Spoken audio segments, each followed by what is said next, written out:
Not. Today, I will be talking to you about paint and how it dries. Ready, set, go. Now, you don't want to have to watch paint dry, but wouldn't it be cool to know how it works? I mean, I use paint all the time. I think it's pretty awesome. I like to paint shoes and paper and other stuff. So, let's get on with it. Now, there's two main kinds of paint that we're going to talk about right now. There's also, like, watercolor paint. We're not getting into that, okay? So we've got water-based paints and oil-based paints. Now, I never worked with oil paint because it's hard to use. But the three main parts of any paint are the base, the pigment, and the solvent. Now, the base, that's going to be the water or the oil, water-based, oil-based. The pigment is the powdery stuff they put in the paint to make it red or orange or yellow or green or blue or purple. And the solvent is the part that they use so that it's not like a gloopy mess. It's like more runny. Now, it could be something like oils from a plant, or it could be something like a chemical. But that depends on what the paint is and stuff like that. So, the first thing we're going to talk about is how water-based paints dry. Now, say you've got, your paint. It came out of your paintbrush. Really cute, right? And it's wet right now, but then you leave, come back a few hours later, all of a sudden it's dry.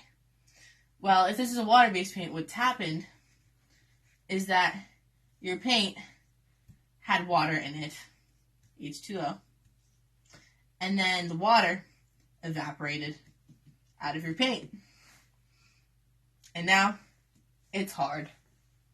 Sad. If you want to understand more about evaporation, I will put the link down below, like a fancy YouTuber person. Now, oil-based paints work a little bit differently because, you've got your nice little paint over here that came out of your paintbrush, and it takes days and days and days and days and months and years to dry. And you come back later and you touch it and it's like, bleh. Apparently I have never used oil paint though.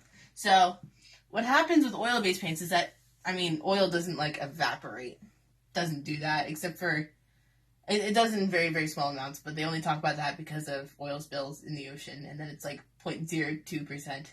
So, what happens with oil-based paints is more that the oil remains and the pigment remains, but the solvent reacts with oxygen in the air, and it forms a hard coating. But it takes a lot of time because the oxygen has to react with the solvent, and then it slowly forms this hard coating. But the more oxygen you have, the more time that it's exposed to the air, the more you have a hard coating. That's the basics of how paint dries.